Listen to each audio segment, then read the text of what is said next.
ونستعينه ونعوذ بالله من شرور أنفسنا ومن سيئات أعمالنا من يهده الله فلا مضل له ومن يضلل فلا هادي له أشهد أن لا إله إلا الله وأشهد أن محمدا عبده ورسوله أما بعد فقد قال الله تعالى في محكم تنزيل العظيم والفرقان المجيد أعوذ بالله من الشيطان الرجيم بسم الله الرحمن الرحيم يا أيها الذين آمنوا اتقوا الله حق تقاته ولا تموتن إلا وأنتم مسلمون கண்ணியத்திற்குரிய எல்லாம் வல்ல அல்லாஹ்வின் நல்லடியார்களே, அருமை சகோதர சகோதரிகளே, அல்லாஹ்வுடைய ஒரு மாபெரும் பேரருளால் தமிழ்நாடு தௌஹீத் ஜமாத் தென்காசி மாவட்டம் கடையநல்லூர் டவுன் கிளையின் சார்பாக மாணவ மாணவிகளுக்காக கோடைகால இஸ்லாமிய சிறப்பு வகுப்புகள் நடத்தி முடித்து அந்த வகுப்புகளுக்கான நிறைவு நிகழ்ச்சி மற்றும் பரிசளிப்பு நிகழ்ச்சியை தற்பொழுது நடத்தி கொண்டிருக்கிறோம். இந்த நிகழ்ச்சியிலே பொறுப்புள்ள பெற்றோர்கள் என்கின்ற தலைப்பு எனக்கு வழங்கப்பட்டு அந்த தலைப்பின் கீழே உங்கள் மத்தியிலே உரை நிகழ்த்துமாறு கணிக்கப்பட்டேன். அருமை சகோதரிகளே, தாய்மார்களே, பெரியோர்களே, அல்லாஹ் ரப்பல் ஆலமீன் நமக்கு பல்வேறு விதமான நியமத்துகளை அருள்கொடைகளை வாரி வாரி வழங்கி இருக்கின்றான். அவன் வழங்கிய எல்லா அருள்கொடைகளும் நாளை மறுமை நாளில் அல்லாஹ்வுக்கு முன்னால் விசாரணை நடத்தப்பட்டு அந்த அருள்கொடைகள் ஒவ்வொன்றை குறித்தும் அல்லாஹ் விசாரித்து தேர்வு எழுப்பி அந்த அருள்கொடைகளை நாம் சரியான முறையில் பயன்படுத்தி இருந்தால் அல்லாஹ் ரப்பல் ஆலமீன் அந்த நாளில் அவனுடைய பாக்கியங்களில் மிகச்சிறந்த பாக்கியமாக இருக்கக்கூடிய சுவனத்து சோலையிலே நம்மை நுழைவு செய்வான். அந்த அருள்கொடைகளை சரியாக அதனுடைய எதற்காக கொடுக்கப்பட்டதோ அந்த நோக்கத்தை மறந்து பயன்படுத்தாமல் வீணடித்திருப்போம் என்று சொன்னால் இதற்காக நாளை மறுமை நாளில் குற்றம் பிடிக்கப்படும். அல்லாஹ் திருமறை குர்ஆனில் பல்வேறு இடங்களிலே இது நடந்தே தீரும் என்பதை உறுதிபட நமக்கு எச்சரிக்கையாக சொல்லுகிறார். சூரா அத்-தகாசுர் என்று சொல்லக்கூடிய அத்தியாயத்தின் கடைசி வசனத்தில் அல்லாஹ் நமக்கு சொல்லக்கூடிய ஒரு எச்சரிக்கை என்னவென்று சொன்னால்,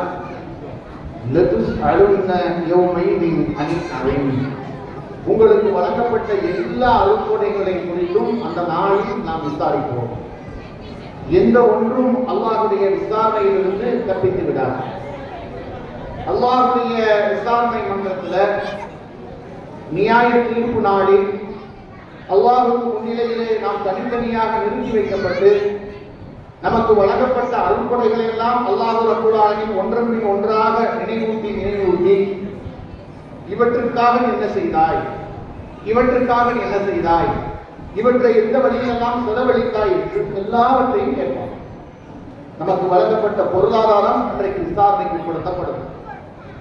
நமக்கு வழங்கப்பட்ட ஆரோக்கியம் அன்றைக்கு விசாரணைக்கு கொடுக்கப்படும்.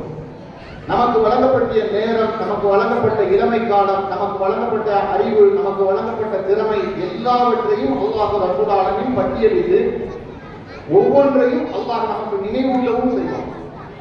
மற்றவர்களுக்கெல்லாம் வழங்காத அருள்கொடையை உனக்கு வழங்கியிருந்தேனே, இதை நீ என்ன செய்தாய் என்று கேட்பான். அப்படி கேட்கக்கூடிய அருள்கொடைகளிலே மிக முக்கியமான ஒரு அருளாக நமக்கு அல்லாஹ் வழங்கியிருந்தான் நமக்கு கொடுத்த பிள்ளை செல்வங்கள். இந்த உலகத்திலே குழந்தை இல்லாமல் திருமணம் முடிந்து 10 ஆண்டுகள் 20 ஆண்டுகள் கழித்தும் கூட தன்னுடைய வயிற்றில் ஒரு குழந்தை உருவாகவில்லையே என்ற ஏக்கத்தோடு கவலையோடு ஏராளமான தாய்மார்கள் தகஜத்திலே கண்ணீர் சிந்தி அல்லாஹ்விடத்திலே பிரார்த்தனையை செய்து கொண்டிருக்கும் பொழுது அல்லாஹ் ரப்பல் ஆலமீன் நமக்கு இந்த குழந்தை செல்வத்தை பாக்கியத்தை அருளாக நமக்கு தந்திருக்கிறார் என்று சொன்னால் நிச்சயமாக நாளை மறுமை நாளில் நமக்கு எதிராக நம்முடைய குழந்தைகளையே கொண்டு வந்து அல்லாஹ் நிறுத்தப் போகிறான். நாளை மறுமை நாளில் அவனுடைய விசாரணை மன்றத்திலே அவனுடைய அருள்படை ஒவ்வொன்றாக நினைவூட்டும் பொழுது இந்த குழந்தையை உனக்கு வழங்கியிருந்தனே, இந்த குழந்தையுடைய விஷயத்திலே நீ எவ்வாறு நடந்து கொண்டாய், இதை இன்னும் ஆழமாக நமக்கு உணர்த்துவதற்காக, இது எவ்வளவு ஒரு முக்கியமான ஒரு விஷயம் என்பதை நமக்கு நன்றாக பதிவுபடி செய்வதற்காக பெருமானார் ஸல்லல்லாஹு அலைஹி வஸல்லம் அவர்கள் மூலமாகவும் இந்த செய்தியை மீண்டும் நமக்கு அல்லாஹ் எச்சரிக்கை செய்கிறார். அல்லாஹ்வுடைய தூதர் அவர்கள் சொன்னார்கள், உங்களில் ஒவ்வொருவரும் பொறுப்பாளர்களே, ஒவ்வொருவரும் உங்கள் பொறுப்புகளை குறித்து விசாரிக்கப்படுகிறீர்கள். யாரும் தப்பிக்க முடியாது. நான் அதற்கு பொறுப்பு கிடையாது, இவர் அதற்கு பொறுப்பு கிடையாது, தப்பை இயலாது, எல்லோரையும் ரசூலுல்லாஹ் கொண்டு வந்து இருக்கிறாங்க. உங்களில் அனைவரும் பொறுப்பாளர்களே, இந்த பொறுப்புகள் குறித்து விசாரிக்கப்படுகிறீர்கள் என்று ரசூல் ஸல்லல்லாஹு அலைஹி வஸல்லம் சொல்லிவிட்டு ஒவ்வொரு பொறுப்பாக பிரித்து காட்டுகிறார்கள். இப்படி பிரித்து காட்டும் பொழுது குடும்பத்திற்குள் வரும்பொழுது ரசூலுல்லாஹ் சொல்றாங்க, ஒரு ஆண் அவனுடைய குடும்பத்தினருக்கு பொறுப்பாளராக ஆவான், அவனுடைய குடும்பத்தார் குறித்து நாளை மறுமை நாளில் அவன் விசாரிக்கப்படுவான் என்று சொல்லி ரசூலுல்லாஹ் ஒவ்வொரு ஆண் மகனையும் அங்கே கொண்டு விடுகிறார்கள். ஆண்களை சொல்லிவிட்ட அல்லாஹ்வுடைய தூதர் அவர்கள் அதோடு அந்த செய்தியை நிறுத்தாமல் தொடர்ச்சியாக கொண்டு வந்து சேர்க்கிறார்கள். பெண் ஆண் எப்படி அவனுடைய குடும்பத்தினருக்கு பொறுப்பாளராக இருக்கின்றானோ, அது குறித்து நாளை மறுமையிலே விசாரிக்கப்பட இருக்கின்றானோ, அதே போல ஒவ்வொரு பெண்ணையும் அல்லாஹ் நாளை மறுமை நாளில் எழுப்புவான், எழுப்பி விட்டு விசாரிப்பான். விசாரிக்கும் பொழுது கேட்பான், உன்னிடத்திலே ஒப்படைக்கப்பட்ட உன்னுடைய கணவனின் பொருளாதாரம், செல்வம், உன் கணவன் மூலமாக உனக்கு வழங்கப்பட்டிய பிள்ளைகள், இது ரெண்டையும் குறித்து விசாரிப்பான். அப்ப தாய்மார்களிடத்துல ஸ்பெஷலிஸ்டா எதை ஸ்பெஷாலிட்டியா எதை சொல்றாங்க ரசூலுல்லாஹ், அவருடைய குழந்தைகளை கொண்டு வந்து உள்ளே வைக்கிறாங்க. தனி சிறப்பாக தகப்பனை ஒட்டுமொத்த குடும்பத்திற்கு சொல்லிவிட்டு தாயை பிரிக்கும் பொழுது ரசூலுல்லாஹ் எந்த ஒன்றை சேர்த்து சொல்றாங்க, உங்கள் குழந்தைகள் குறித்து நாளை மறுமை நாளில் ஒவ்வொரு தாயும் ஒவ்வொரு பெண்ணும் பதில் சொல்ல கடமைப்பட்டிருக்கிறார். சொல்லிவிட்டு ரசூலுல்லாஹ் கடைசியா முடிக்கும் பொழுது மறுபடியும் சொல்றாங்க, எச்சரிக்கை செய்யற மாதிரி, அலா, இந்த அலா என்கின்ற வார்த்தையை ரசூலுல்லாஹும் சரி குர்ஆனில் அல்லாஹ்வும் சரி எங்கெல்லாம் பயன்படுத்துகிறார்களோ அங்கெல்லாம் நம்ம மிக கவனமாக அந்த செய்தியை உருவாக்க வேண்டும். எங்கெல்லாம் அலா அறிந்து கொள்ளுங்கள் என்று ரசூலுல்லாஹ் சொல்றாங்களோ அங்க மிக ஆணித்தரமான ஒரு உண்மையை சொல்ல போகிறார்கள்.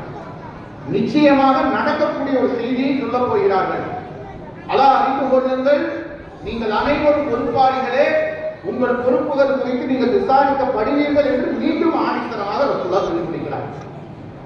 அப்ப நாளைய மறுமை நாள் எப்படிப்பட்டதாக இருக்கும்? இன்றைக்கெல்லாம் அல்லாஹ்வுடைய மிகப்பெரிய அருளால் கிளைமேட் மாறி கடுமையான வெயில் காலத்தை கடந்து வந்து அப்படியே தட்பவெப்பநிலை மாற்றப்பட்டு ஒரு குளிர்ச்சியான ஒரு இடத்துல அமைந்திருக்கும். மறுமை நாள் அப்படி இருக்காது. ரசூலுல்லாஹி ஸல்லல்லாஹு அலைஹி வஸல்லம் அவர்கள் சொன்னார்கள், மறுமை நாளுடைய அந்த சூழலை பற்றி சொல்லும் பொழுது தலைக்கு உச்சிக்கு மேலே ஒரு மைல் உயரத்திலே சூரியனை கொண்டு வந்து அல்லாஹ் ரப்பல் ஆலமீன் நிறுத்தி விடுவான். பூமியை செப்பு பாலமாக ஆக்கி விடுவான். சூரியன் தலை உச்சிக்கு மேலே இருந்து அதனுடைய வெப்பத்தை கத்திக் கொண்டிருக்கிறோம். பூமி செப்பு பாலமாக இருந்து கொண்டிருக்கும். காலில் செருப்பணியாதவர்களாக, உடலில் ஆடை இல்லாதவர்களாக, நிர்வாணிகளாக அனைத்து மக்களும் அங்கே கொண்டு வந்து நிறுத்தப்படுவார்கள். ஒவ்வொரு ஆத்மாவும் அந்த நாளை குறித்து பயப்படும். அல்லாஹ்வுடைய தோழர் என்று அல்லாஹ் யாரை குறித்து சிலாகித்து சொல்லுகின்றானோ, இத்தகதல்லாஹ இப்ராஹிம கலீலா, இப்ராஹிம் என்னுடைய உற்ற தோழர் என்று அல்லாஹ் யாரை இந்த உலகத்திலே உயர்த்தி சிலாகித்து பெருமைப்பட சொல்லுகின்றானோ அந்த தோழர் பயப்படுகிறார் அந்த நாளை குறித்து. யார் நாளை மறுமை நாளிலே என்னோடு போட்டிக்கு வருவார், மகாமே மஹமூதா என்று சொல்லக்கூடிய கண்ணியமான இடத்திலே நான் தான் எழுப்பப்பட வேண்டும் என்று ஆசைப்படுகிறேன். ஆகவே எனக்காக ஒவ்வொரு வாங்குக்கு பிறகு நீங்கள் அல்லாஹ்விடத்திலே பிரார்த்தனை செய்யுங்கள்.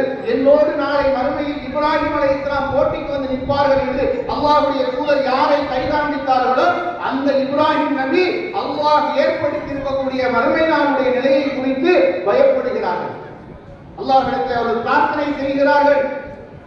ரப்பன அன்சுர்லி, இறைவா மன்னிப்பாயாக, வலி வாலிதைய, என் பெற்றோர்களை மன்னிப்பாயாக, வலில் மூமினீன், மூமினான ஆண்களையும் பெண்களையும் மன்னிப்பாயாக. எங்கே மன்னிக்க வேண்டும்? அந்த நாளை இப்ராஹிம் அலைஹிஸ்ஸலாம் சொல்றாங்க, யௌம யகூமுல் ஹிசாப். அந்த நாளுக்கு பல பேர் இருக்கு. யௌமுத்தீன் என்று இப்ராஹிம் நபி பயன்படுத்தியிருக்கலாம், யௌமுல் ஆகிரா என்று பயன்படுத்தியிருக்கலாம். ஆனால் இங்கே இப்ராஹிம் நபி பயன்படுத்தக்கூடிய வார்த்தை எப்படிப்பட்ட வார்த்தை? யௌம, அந்த நாள், யகூமுல் ஹிசாப், ஒவ்வொருவர்களுக்கும் சரியாக அல்லாஹ் விசாரித்து கேள்வி கணக்குகளை, உன்னிடத்தில் கொடுக்கப்பட்ட அனைத்துக்கும் உண்டான பதிலை கொடு என்று அல்லாஹ் கராராக என்று கேட்கக்கூடிய நாள். பெருமானார் ஸல்லல்லாஹு அலைஹி வஸல்லம் அவர்கள் சொல்றாங்க, அந்த நாளில் அல்லாஹ் கோபமாக இருப்பதை போல வேறு எந்த நாளிலும் அல்லாஹ் கோபமாக இருக்க மாட்டான். எந்த அளவுக்கு அல்லாஹ்வுடைய கோபம் அந்த நாளில் இருக்கும்? நபிமார்கள், அல்லாஹ்வால் தேர்ந்தெடுக்கப்பட்ட நல்லடியார்கள் நபிமார்கள், பாவங்களில் இல்லாதவர்கள், இறைவனை சதா நினைத்தவர்கள், இறை வழிபாட்டிலேயே தன்னுடைய வாழ்க்கையை கழித்தவர்கள், அல்லாஹ்வுக்காகவே பல அர்ப்பணிப்புகள் தியாகங்களை செய்தவர்கள், நன்மைகளில் அந்தஸ்தில் உயர்ந்தவர்கள், சொர்க்கம் இவர்களுக்கு உண்மை உறுதி என்று அல்லாஹ்வால் உறுதிப்படுத்தப்பட்ட அந்த நாமங்கள், அந்த நபிமார்களை பற்றி ரசூலுல்லாஹ் சொல்றாங்க, யாருடைய தலையை உயர்த்தி அல்லாஹ்வை பார்க்கிற தைரியம் அன்றைக்கு இருக்கார். அவ்வளவு கோபத்தில் அல்லாஹ் அத்தனை பேருடைய தலையும் தாழ்ந்து பூமியை நோக்கி. அப்படிப்பட்ட ஒரு நாள், அந்த நாளிலே ஒவ்வொருவரையும் அல்லாஹ் அழைத்து விசாரிக்கக்கூடிய அந்த நாளிலே இப்ராஹிம் நபி கேட்கிறார்கள், இறைவா அந்த நாளில் என்னை மன்னித்து விடு இறைவா, என்னை தண்டித்து விடாத இறைவா என்று கேட்கிறார்கள். அந்த நாளிலை பற்றி ரசூலுல்லாஹி ஸல்லல்லாஹு அலைஹி வஸல்லம் கேட்கிறார்கள். யாரை? அல்லாஹ் ரப்பல் ஆலமீன் வமா அர்ஸல்னாக இல்லா ரஹ்மத்தல் லில் ஆலமீன் என்று சொல்லுகிறானோ, ஒட்டுமொத்த உலகத்துக்கும் இவர்தான் அருள்கொடை என்று சொன்னானோ, யாரை பின்பற்றினால் உங்களுக்கு சூழல் என்று அறிமுகப்படுத்தினானோ, அடையாளப்படுத்தினாலோ, அந்த தூதர் கேட்கிறார்கள். ஒவ்வொரு இரவு தொழுகையிலும் கேட்கிறார்கள் அல்லாஹ்விடத்திலே, இறைவா என்னிடத்தில் லேசான முறையில் கேள்வி கணக்குகளை வாங்குவாயா. அன்னை ஆயிஷா ரலியல்லாஹு அன்ஹா இதை கண்காணித்துக் கொண்டே இருக்கிறாங்க. ஒரு நாள் ரசூலுல்லாஹ்விடத்தில் கேட்கிறாங்க, அல்லாஹ்வுடைய தூதரே, நீங்கள் எப்பொழுது பிரார்த்தனை செய்தாலும் இந்த பிரார்த்தனையை கேட்காமல் இருக்க மறுக்கிறீர்களே, என்ன காரணம்? அல்லாஹ்வுடைய தூதர் சொன்னாங்க, ஆயிஷாவே எனக்கு தெரியாதா, அந்த நாளில் அல்லாஹ் யாரேனும் ஒருவனை பிடித்து துருவி விசாரிக்க ஆரம்பித்து விட்டால் அவன் கதி அதோ கதிதான். நான் பயப்படுகிறேன், என் இறைவன் என்னிடத்திலே துருவி விசாரித்து விடக்கூடாது என்று பயப்படுகிறேன். அதனால்தான் நான் அல்லாஹ்விடத்தில் இந்த பிரார்த்தனையை அதிகமாக கேட்டுக்கொண்டே இருக்கிறேன். அப்படிப்பட்ட ஒரு நாளை நாம் அத்தனை பேரும் சந்திக்கிறோம். அத்தனை பேரையும் அல்லாஹ் தனித்தனியாக அழைக்கப் போகிறார். இன்னாரின் மகனே வா, இன்னாரின் மகளே வா, உனக்கு வழங்கப்பட்ட அருட்கொடைகளை பார், என்னவெல்லாம் உனக்கு கொடுத்திருக்கிறேன் என்று சொல்லிவிட்டு, அதிலே மிக முக்கியமான அருட்கொடையாக இருக்கக்கூடிய நம்முடைய குழந்தை செல்வங்களை கொண்டு வந்து நிறுத்தி இந்த அருட்கொடையை கேட்டு உலகத்திலே எத்தனையோ மக்கள் போராடினார்கள், என்னிடத்திலே மன்றாடினார்கள், பிரார்த்தனை செய்தார்கள், அழுதார்கள், தொழுதார்கள், மருத்துவமனையாக ஏறி இறங்கினார்கள். அவர்களுக்கெல்லாம் கொடுக்காத அருட்கொடையை உனக்கு தந்திருக்கிறேனே. என் நேசத்திற்குரிய இறை தூதர் இப்ராஹிம் அலைஹிஸ்ஸலாம் அவர்கள் பல வயது ஆன பிறகு கூட, முதிய பருவத்தை தாண்டிய பிறகு கூட குழந்தை இல்லையே என்று ஏங்கி தவிக்கும் பொழுது, அப்பொழுதுதான் அவருக்கு கொடுத்த அந்த செல்வத்தை உனக்கு இப்பொழுதே கொடுத்திருந்தேனே. ஜக்கரியா என்ற இறை தூதர் குழந்தை வரவே கிடையாது என்று ஏங்கி தவிக்கும் பொழுது அவரை எல்லாம் விட்டுவிட்டு உனக்கு திருமணம் முடித்தவுடனே அற்புதமான இந்த பாக்கியத்தை தந்தேனே. இந்த குழந்தையை எப்படி மாற்ற, இந்த குழந்தையை எப்படி நீ வளர்த்தெடுத்தாய், பூமியில் உனக்கு கொடுக்கப்பட்ட இந்த மாபெரும் அருட்கொடை பொக்கிஷத்தை எவ்வாறு கொண்டு வந்து சேர்த்திருக்கிறாய். இந்த குழந்தை இறைநேச செல்வனாக மாறுவதும் ஷைத்தானின் தோழனாக மாறுவதும் யாருடைய கையில் இருக்கிறது? பெற்றோருடைய கையில். நபிகள் நாயகம் எவ்வளவு அழகா சொல்றாங்க, சிம்பிளா புரியுற மாதிரி உதாரணத்தை சொல்றாங்க. எந்த ஒரு விலங்கும் தன்னுடைய குட்டியை பெற்றெடுக்கும் பொழுது அது மூலமாக கோணலாக பெற்றெடுப்பது கிடையாது.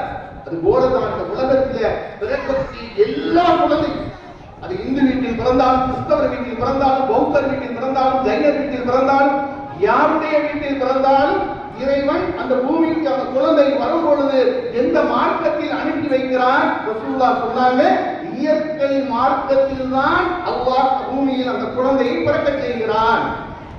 இஸ்லாத்தில் தான் எல்லா குழந்தைகளும் பிறக்கின்றன.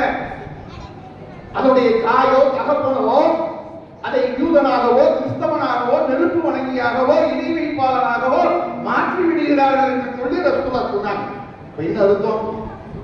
எல்லா பிள்ளையும் நல்ல பிள்ளைதான் மண்ணில் பிறக்கையிலே, அது நல்லவராவதும் தீயவராவதும் அன்னை வளர்ப்பனிலே என்று சொல்லி அந்த கவிதை இந்த செய்தியிலிருந்து எடுக்கப்பட்டது. ஒரு தாய் ஒரு சிறந்த தாயாக, ஒரு சிறந்த அன்னையாக அந்த குழந்தைக்கு வழிகாட்டுவார் என்று சொன்னால், இதையெல்லாம் அந்த குழந்தைக்கு சொல்ல வேண்டிய வயதில் சொல்ல வேண்டிய செய்திகளை சரியான பக்குவத்தில் சொல்லிக் கொடுத்து வார்த்தெடுப்பார் என்று சொன்னால், அல்லாஹ்வுடைய பேருதவியால் அந்த குழந்தை இஸ்லாமிய அடையாளங்களோடு இஸ்லாமிய வரலாற்றிலே நாயகனாக நாயகியாக மின்னக்கூடியவளாக வந்து நிற்பாள்.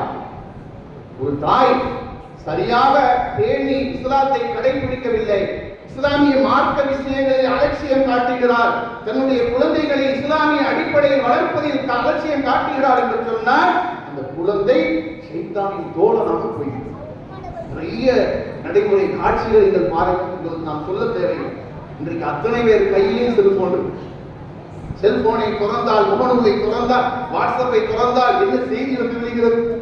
ஒரு காலம் இருந்தது செய்தித்தாள்களில் பார்த்துக் கொண்டிருந்தோம் அல்லது டிவிகளில் பார்த்துக் கொண்டிருந்தோம். இன்றைக்கு நம்முடைய கைபேசியே வருகிறது. 100 செய்தி வருகிறது என்று சொன்னால் 80க்கும் மேற்பட்ட செய்திகள் இளைஞர்களை குறித்தும் இளைஞர்களை குறித்தும் வரக்கூடிய செய்தி. ஒரு வேதனையா இருப்பார். பெற்ற தாயை கொலை செய்கிறான். தன்னை ஈன்றெடுத்த ஒரு தாயை, 10 மாதம் சுமந்து பெற்றெடுத்த தாயை அடித்தே கொலை செய்கிறான் 14 வயது சிறுவன். ஏன் கொலை செய்தான்? நீதிபதி கேட்கிறார், எதற்காக கொலை செய்தாய்? என்னால் போதைப் பொருட்களை உண்ணாமல் இருக்க முடியல, நுகராமல் இருக்க முடியல. இந்த போதைப் பொருளுக்கு நான் அடிமையாகி போய்விட்டேன். போதைப் பொருள் வாங்குவதற்கு தாயிடத்தில் சென்று பணம் கேட்டேன். என் தகப்பனார் வெளிநாட்டில் இருக்கிறார், என் தந்தை வெளிநாட்டில் இருந்து அவர் அனுப்புகிற பணத்திலே என் தாய் வாங்கி சேமித்து வைக்கிற அந்த பணத்திலிருந்து எனக்கு ஒரு பகுதியை கொடு, நான் எனக்கு தேவை என்று சொன்னேன். அப்பொழுது தாய் கொடுக்க மறுக்க எனக்கும் தாய்க்கும் நடுவில் அந்த வாக்குவாதம் கண்ணுக்குள்ளாக மாறி கடைசியில் கோபத்தின் உச்சிக்கு சென்று என் தாயை அடித்து கொன்று விட்டேன். யார் சொல்றார்? பெரிய ராட்சசனாக வளர்ந்த ஒருவன் சொல்லல, 16 வயது பள்ளிக்கூட பாலகன் சிறுவன் சொல்லுகிறான், கொடுக்கிற ஸ்டேட்மெண்ட். இன்றைக்கு நடக்குதா இல்லையா?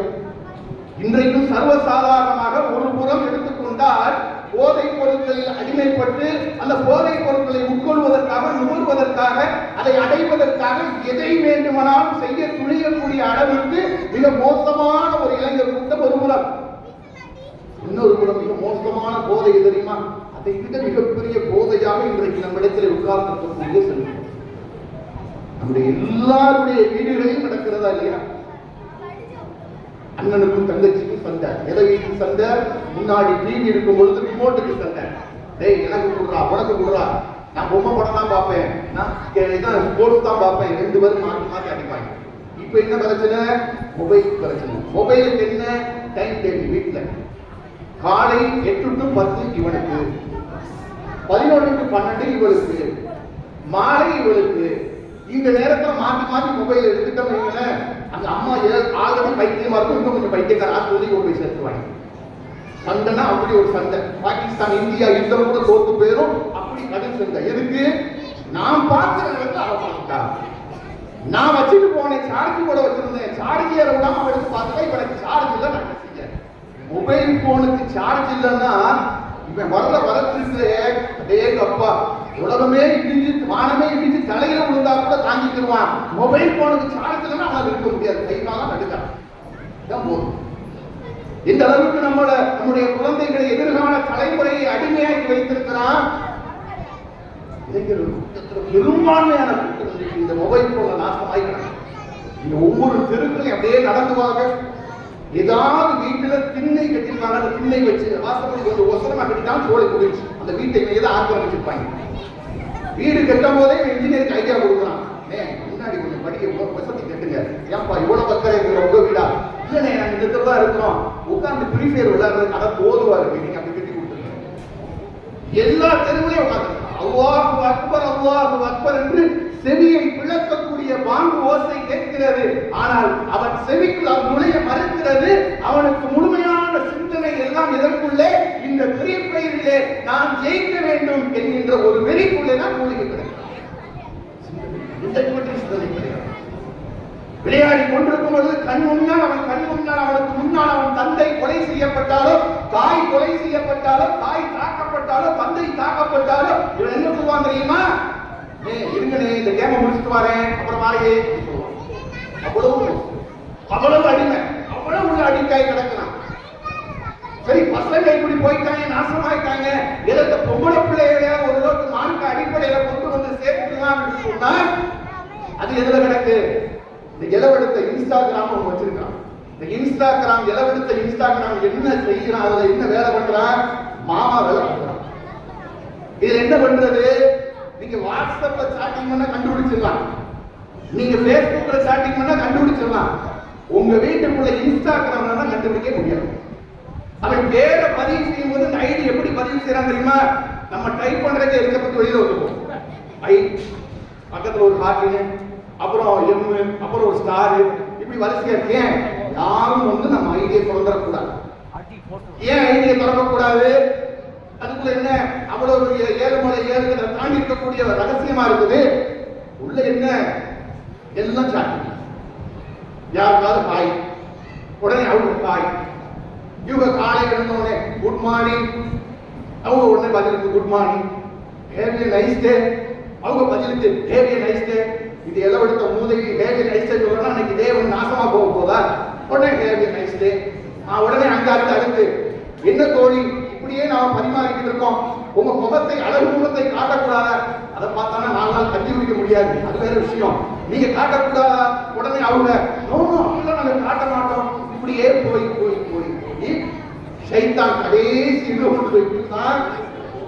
சென்னையில் இப்ப நடந்த சம்பவம், பெற்றோர்கள் கண்டிப்பாக அறிந்து வைத்திருக்க வேண்டிய சம்பவம். ஒரு 13 வயது சிறுமி, 8ஆம் கிளாஸ் தான் படிக்கிறார். 13 வயது சிறுமி இன்ஸ்டாகிராம் மூலமாக ஒரு காதலனை தேர்வு செய்து அவன் பேச்சை நம்பி அவன் அழைத்து செல்வான் என்று சொல்லி வீட்டை விட்டு ஓடுகிறார். அந்த 13 வயது சிறுமிய அந்த காதலனின் நண்பர்கள், காதலன் கிடையாது, காதலனின் நண்பர்கள் என்ன சொல்றாங்க? நீ இந்த இடத்துல வந்து நில்லுமா, நாங்க உன்னை கூட்டிட்டு போய் அவனுக்கு விடுறோம் என்று சொல்லி கூப்பிட்டு போய் இந்த காதலனின் நண்பர்கள் சீரழிக்கிறார்கள். அதற்கு பிறகு அந்த காதலனின் குடும்பத்தை சார்ந்தவர்கள், உறவினை சார்ந்த ஆண்கள் அவர்கள் சீரழிக்கிறார்கள். வீட்டுக்கு வர்றா, நாசமாகி கோரமாகி பார்ப்பதற்கு ஒரு அகோரமான நிலையில் அந்த பெண் வந்து இருக்கிறார். அப்ப இது எதனால் நடந்தது? எங்கே ஆரம்பித்தது? எங்கே இந்த பிரச்சனை வருகிறது என்று சொன்னால், உங்களுக்கு பிரச்சனை என்ன என்று சொன்னால், இந்த கொரோனா காலகட்டம் வந்துச்சுல, இந்த கொரோனா காலகட்டம் வந்த உடனே பள்ளிக்கூடங்கள் மூடப்பட்டது, வகுப்புகள் எல்லாம் ஆன்லைனில் வந்தது. ஆன்லைன் கிளாஸ் போனா கொரோனா போயிடுச்சு. இவன் ஆன்லைன் கிளாஸ்ல இருந்து கிளாஸுக்கு போனா, ஆனா ஆன்லைன்ல இருந்து ஆஃப்லைனுக்கு போகவே ஆன்லைன்லயே உட்காந்துருக்கான். ஸ்கூலுக்கு போனாலும் மொபைல் சிந்தனை, எங்கேயாவது போனாலும் மொபைல் சிந்தனை. மொபைல அப்படி 5 நிமிஷம் 2 நிமிஷம் வாட்டி பார்த்துட்டே இருப்பாங்க. ஏதாவது மெசேஜ் இருக்கா, யாராவது பண்ணிருக்காங்களோ வச்சிருக்கிறாங்களா? சீரழிச்சு சின்ன பின்னமாக இன்றைக்கு இளம் பெண்கள் நாசமாக போய் கொண்டிருக்கிறாங்க. அல்லாஹ் எவ்வளவு தெளிவாக திருமறை குர்ஆன்ல நெற்றி பொட்டில் அடிப்பது போல சொல்லுகிறார். இறை நம்பிக்கை கொள்ளாத ஒரு இணை வைக்கக்கூடிய ஆண், ஒரு முஸ்லிம் உங்களை எவ்வளவு கவர்ந்த போதிலும், அவன் அழகுல எவ்வளவு அழகானவனாக இருந்தாலும் சரி, அவனை விட இணை வைக்காத ஏகத்துவ கொள்கையில் உறுதியோடு இருக்கக்கூடிய ஆண்மகன் தான் ஒரு மூமினான பெண்ணுக்கு ஜோடி சேர்வதற்கு தகுதியானது. பெண்ணுக்கு மாப்பிள்ளை பார்க்கும் பொழுது சொல்லக்கூடிய வசனம் இந்த வசனம்.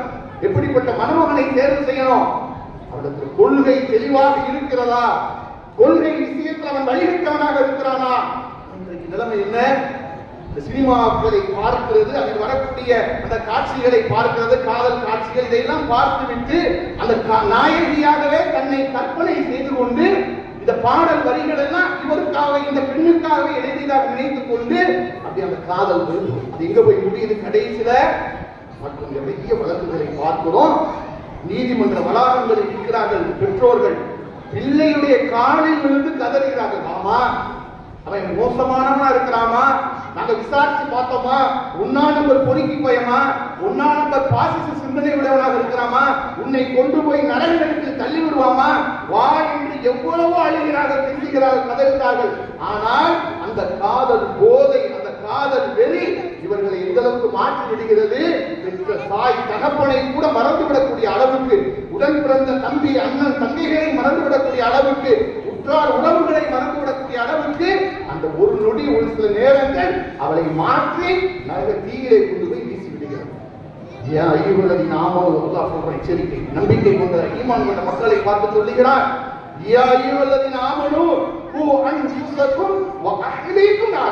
உங்களையும் நரக நெருப்பை விட்டு பாதுகாத்துக் கொள்ளுங்கள், உங்கள் குடும்பத்தாரையும் நரக நெருப்பை விட்டு பாதுகாத்துக் கொள்ளுங்கள். என்ன நினைத்துக் கொண்டிருக்கிறோம்? சர்வ சாதாரணமான ஒரு காரியமாக இதை கடந்து போய் கொண்டிருக்கிறோம். இன்றைக்கு இருக்கிற ஜெனரேஷன் என்ன விளைவிக்கிறான் தெரியுமா? கை குலுக்குறதெல்லாம் ஒரு பெரிய குற்றமா? ஒரு அந்நிய ஆணும் அந்நிய பெண்ணும் ஹேண்ட்ஷேக் பண்ணிக்கிறாங்க. டேட்டா ஃப்ரெண்ட்ஸ் பெஸ்டி என்னென்னமோ சொல்றான். ஒஸ்தியா தான் புரியுது, பெஸ்டிக்குள்ள ஒஸ்தியா தான் இருக்குது. நாங்க அப்படி, நாங்க இப்படி, நாங்க கை கோர்த்து கொள்வோம், நாங்க ஹக் பண்ணிக்குவோம். ஹக் பண்றதெல்லாம் ஒரு சாதாரண வெட்டு தானே. இங்க கொண்டு போய் விடுங்க. இது யாருடைய வேலை? அந்நிய ஆணும் அந்நிய பெண்ணும் தனித்திருக்க வேண்டாம் என்று பெருமானார் ஸல்லல்லாஹு அலைஹி வஸல்லம் அவர்கள் சொல்லிவிட்டு கூடுதலாக ஒரு செய்தி என்ன சொன்னார்கள்? அங்கே மூன்றாவதாக ஷைத்தான் இருந்து கொண்டிருக்கிறான் என்று எச்சரிக்கையாக சொன்னார்களே. இன்னைக்கு தனிமையில ஸ்டார்ட் பண்றோம்னா நானும் அப்படி கிடையாது, நான் அப்படி ஆக்கணும் இப்படி ஆக்கணும், எவ்வளவு பெரிய ஆளாக இருந்தாலும் ஷைத்தான் கவுண்டி குழிய தோண்டி புதைச்சு போயிடும். ஷைத்தான் நம்மை விட புத்திசாலி. எங்கெங்க எப்படி எப்படி கயிறை போட்டா எங்கெங்க நம்ம விடுவோம் என்பது அவனுக்கு தெரியும். அதனால்தான் அல்லாஹ் ரப்பல் ஆலமீன் திருமறை குர்ஆனில் நமக்கு கற்றுக் கொடுக்கும் பொழுது எப்படி கற்றுக் கொடுக்கிறார்? ஃபஇம்மா யன்தகன்னக மினஷ் ஷைத்தானி ரஜும், ஷைத்தானிடமிருந்து உங்களுக்கு குழப்பம் வந்தால், ஷைத்தானிடமிருந்து உஸ்வாஸ் தீங்கு ஏற்படும் என்று நீங்கள் பயந்தால், தவறான சிந்தனை உங்கள் உள்ளத்திலே உதித்தால், ஃபஸ்தைது பில்லாஹ், அல்லாஹ்விடத்திலே நீங்கள் உடனடியாக உதவி தேடுங்கள். இன்னஹு ஹுவஸ் ஸமீஉல் அலீம், அவன் எப்படிப்பட்டவன்? பிரார்த்தனைகளை செவியேற்கக்கூடியவன், அனைத்தையும் அறிந்தவனாக அவன் இருக்கிறான் என்று அல்லாஹ் சொல்லிக் கொடுக்கிறான்னா, இந்த செய்தியை யார் சொல்லிக் கொடுக்கணும்? இந்த வசனத்தை யார் ஓதி கொடுக்கணும்? பெற்றோர்கள் பிள்ளைகளுக்கு, ஆண் பிள்ளைக்கு சொல்லிக் கொடுக்கணும், பெண் பிள்ளைக்கு சொல்லிக் கொடுக்கணும். அவருடைய உள்ளத்திலே பதியமாக ஒவ்வொரு நாளும் குர்ஆனையும் அதை சொல்லிக் கொடுத்து கொண்டே இருக்கணும். சஹாபாக்களுடைய அந்த நடைமுறை நீங்கள் பாருங்க. பெருமானார் ஸல்லல்லாஹு அலைஹி வஸல்லம் அவருடைய தோழர்களுடைய நடைமுறை எப்படி இருந்தது தெரியுமா? இப்ராஹிம் என்கின்ற ஒரு காரியம் சஹாபாக்களுக்கு அடுத்த தலைமுறையை சார்ந்த ஒரு இப்ராஹிம் என்கின்றவர் சொல்லுகிறார், என்னுடைய தகப்பனார் இடத்துல, அவருடைய தகப்பனார் யஜீத் அத்தைனி என்று சொல்லக்கூடிய ஒரு நபி தோழர், என்னுடைய தகப்பனாரிடத்தில் பள்ளிவாசலுடைய ஒதுக்குப்புறத்தில் ஒரு நடைபாதையில் வைத்து நான் மனனம் செய்த குர்ஆன் வசனங்களை அவரிடத்தில் ஓதி சரிபார்த்து கொண்டிருந்தேன். யார் யாருக்கு ஓதி காட்டுறார்? யார் யாருக்கு ஓதி காட்டாங்க? யார் யாருக்கு ஓதி காட்டினாங்க?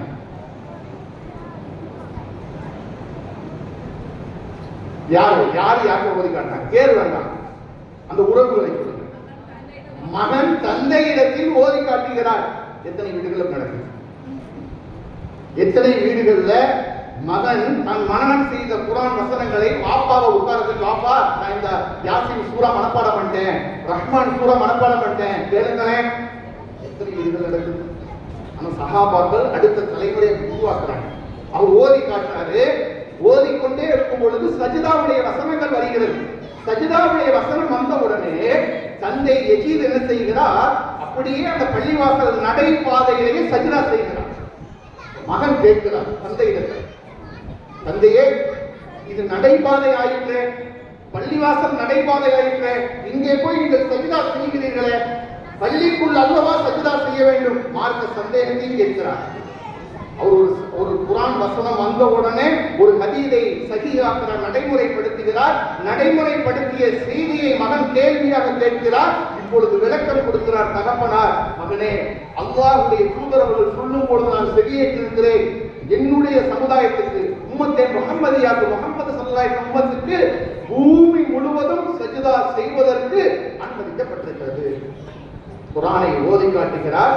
சஜிதா வசனம் வந்த உடனே தகப்பன் சஜிதா செய்கிறார். தகப்பனார் சஜிதா செய்தவனை பிள்ளை சந்தேகம் கேட்கிறார். மார்க்க சந்தேகத்தை உடனே எங்கிருந்து எடுக்கிறார் விளக்கத்தை? பெருமானார் ஸல்லல்லாஹு அலைஹி வஸல்லம் அவர்கள் சொன்ன ஆதாரபூர்வமான நபிமொழியிலிருந்து எடுத்து போடுகிறார். இப்பொழுது மகனுக்கும் தந்தைக்கும் மத்தியில் நடந்த உரையாடல்களை நீங்கள் கவனித்து பாருங்கள். முழுக்க முழுக்க மார்க்கத்தை அடிப்படையாக வைத்த, மார்க்க கல்வியை அடிப்படையாக வைத்துதான் உரையாடல். பிரச்சனை என்ன தெரியுமா? தகப்பட்ட மகன் பேசுறது, மகன் தகப்பன் பேசுறது. இவன் வெளியில இருந்தே போன் அடிக்காம உமா அந்தாலும் போயிட்டாரா, உன் புருஷன் இருக்காரா இல்லையா, போயிட்டாரா, உன் புருஷன் போனா தகவல் வாரேன். அவர் அங்கிருந்து வரும்போது அந்த சைட் அடுத்ததா இல்லையா, சனி போனா சொல்லி நான் உள்ள வாரேன். அது மூஞ்சில முடிக்க எனக்கு பிடிக்கல. ஏன்? என்ன காரணம்? நபித்தோழர்களுடைய வழிமுறை எப்படி இருக்கிறது, நம்முடைய வழிமுறை எப்படி இருக்கிறது? காரணம் என்ன?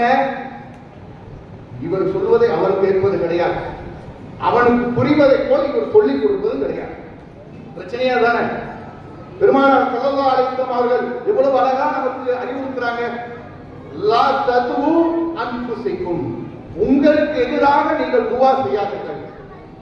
லா ததுஉ அம்வாலுக்கும், உங்கள் சொத்துக்களுக்கு எதிராக நீங்கள் பிரார்த்தனை செய்யாதீர்கள். லா ததுஉ, அதே போல ரசூலுல்லாஹ் சொல்றாங்க, அவுலாதுக்கும், உங்களுடைய பிள்ளைகளுக்கு எதிராக நீங்கள் பிரார்த்தனை செய்யாதீர்கள். சஹாபாக்கள் கேட்கிறாங்க, அல்லாஹ்வுடைய தூதரே, அது எப்படி எங்களுக்கு எதிராக, எங்கள் சொத்துக்களுக்கு எதிராக, எங்கள் பிள்ளைகளுக்கு எதிராக நாங்கள் பிரார்த்தனை செய்வோம்? ரசூலுல்லாஹ் சொன்னாங்க, நீங்கள் உங்கள் குழந்தைகளை சபிக்கிறீர்களா? அவனை கூப்பிடும்போதே எப்படி கூப்பிடுவோம்? அறிவு கட்ட யூசுப் பயலே அப்படின்னு. அப்ப அவன் என்ன கேட்பான்? அதை சொல்லிட்டு திட்டிட்டு அவனிடத்துல போய் நம்ம போய் சொல்லும் பொழுது எந்த ஒரு செய்தியாலும் காதல வாங்குவானா? எதை எடுத்தாலும் அவனிடத்தில் குறையை சொல்லிவிட்டு குறையை கண்டுபிடித்து அந்த குறைக்கு அப்புறம் நீங்கள் எவ்வளவு செய்திகளை கொண்டு போய் சேர்த்தாலும் அவனுடைய தலைக்கு ஏறாது. நம்மள அப்படித்தானே வந்திருக்கிறது. நிறைய மறுபக்கமா இருக்குங்க. நீங்க கல்யாணம் முடிச்சு போன கொஞ்ச நாள்ல சில மாமியார் இருப்பாங்க, ஒரே குறை சொல்லிக்கிட்டே இருப்பாங்க. இதை தொட்டா குத்தம், அதை தொட்டா குத்தம், கட்டினா குத்தம், உட்காந்தா குத்தம். இப்போ உங்க மைண்ட் என்ன ஓடிட்டு இருக்கோம்? என்னைக்கு போய் தொலைய மாட்டேங்க, இதுக்கு உயிரை போட்டு வாங்கிட்டு கிடக்க அப்படி போகணுமா? இதேதான் உங்க பிள்ளைக்கு தோணும். நீங்கள் உங்கள் பிள்ளையிடத்துல எப்படி அணுகுகிறீர்களோ அப்படித்தான் அவங்களோட ரிப்பீட் பண்ணும். ஆனாதான் அல்லாஹ் குர்ஆன்ல பிள்ளைகளை வளர்த்தெடுக்கக்கூடிய அந்த விஷயத்தை சொல்லிக் கொடுக்கும் பொழுது நபிமார்களை ஒரு குணம் சொல்லி காட்டுகிறான். அவர்கள் எப்படி தங்கள் பிள்ளைகளை வார்த்தெடுத்தார்கள். இன்னொரு குணம் சில நல்லடியார்களை கொண்டு வந்து வைக்கிறான். அவர்களுடைய வரலாற்றுகளை படம் பிடித்து காட்டுகிறான். அதில் குறிப்பான ஒரு பேரறிஞர் லுக்மான் அலைஹிஸ்ஸலாம், அவர் தன் பிள்ளையிடத்திலே சொன்ன செய்தியை, பிள்ளைக்கு மார்க்கத்தை கற்றுக் கொடுத்த செய்தியை அல்லாஹ் திருமறை குர்ஆன் சூரா லுக்மானிலே பதிய வைக்கிறார். அவர் தன் மகனை அழைக்கிறார். எப்படி அழைக்கிறார்? யா புனைய, எனது அருமை மகனே, லா துஷ்ரிக் பில்லாஹ், நீ அல்லாஹ்வுக்கு இணை வைக்காதே. இன்றைக்கு இப்படி நிறைய குடும்பங்கள் இந்த வார்த்தைகள்லாம் இன்றைக்கு கிடையாது. ஒரு காலம் இருந்தது, மகனே மகளே என்று அழைக்கிற காலமெல்லாம் இருந்தது. இன்றைக்கு அதுவெல்லாம் இல்லை. இன்னைக்கு போய் நீங்க உங்க வீட்டுல உங்க பிள்ளைய அருமை மகனேன்னா அவங்க சிரிப்பாங்க, அம்மாவுக்கு ரூஸ் பிடிச்சிருச்சு, இவெல்லாம் நம்ம சனியனைக்கும் பைத்தியம் வேணும் கிருக்குமோ, இன்னைக்கு புதுசா ஏதோ ஒரு வார்த்தை சொல்லுது அப்படின்னு தெரிவிச்சு வைப்பான். ஆனா உண்மையிலே சைக்காலஜிக்கலா ஒரு காரியத்தை நீங்கள் அவனிடத்தில் பெறணும் என்று சொன்னால் குழந்தைகளுடைய சைக்காலஜி என்ன? அவனை முதல்ல வந்து இம்ப்ரெஸ் பண்ணும், அவனுக்கு அழகான முறையில் அவனை கூப்பிடும், அவனை அழகான முறையில் கூப்பிட்டு விட்டு அதற்கு பிறகு நீங்கள் செய்தியை கொண்டு போய் சொன்னால் வெற்றியை காணும். இது அல்லாஹ் நமக்கு கற்றுத்தரக்கூடிய உலகியல் பாடம். இந்த அடிப்படையில நம்முடைய பிள்ளைகளுக்கு தாயாக இருந்தாலும் சரி, தகப்பனாக இருந்தாலும் சரி, பெற்றோர்கள் பொறுப்புள்ள பெற்றோர்களாக இருந்து அல்லாஹ் ரப்பல் ஆலமீன் நமக்கு வழங்கியிருக்கக்கூடிய இந்த நிகமத்தை, இந்த அருள்கொடையை சிறந்த முறையில வளர்த்தெடுத்து நாளை சுவனத்திற்கு குடும்பத்தோடு நுழையக்கூடிய பாக்கியசாலிகளாக இருப்போம். எல்லாம் வல்ல ரப்பல் ஆலமீன் அதற்கு அருள் புரிவானாக என்று பிரார்த்தனை புரிந்தவனாக தொடர்ச்சியாக இன்ஷா அல்லாஹ் வரக்கூடிய 24ஆம் தேதி சனிக்கிழமை காயிதே மில்லத் திடலில் வைத்து ஒரு மாபெரும் கண்டன பொதுக்கூட்டத்தை நம்முடைய ஜமாத்தின் சார்பாக நடத்த இருக்கிறோம். இந்த பொதுக்கூட்டம் வக்ஃபு வாரிய திருத்த சட்டத்திற்கு எதிராக எங்கள் வக்ஃபு எங்கள் உரிமை என்கின்ற தலைப்பில் நடைபெற இருக்கிறது. அனைத்து தாய்மார்களும் சகோதரிகளும் சகோதரர்களும் பெரியோர்களும் நீங்களும் கலந்து கொண்டு உங்கள் குடும்பத்தை குடும்பத்தார்களை, உறவுகளை, நட்புகளை அழைத்து வந்து கலந்து கொள்ள செய்யுமாறு அன்போடு கேட்டுக்கொள்கிறோம். வாஹரு தாவானா அல்ஹம்துலில்லாஹி ரப்பில் ஆலமீன். அஸ்ஸலாமு அலைக்கும் வரஹ்மத்துல்லாஹி வபரகாத்துஹு.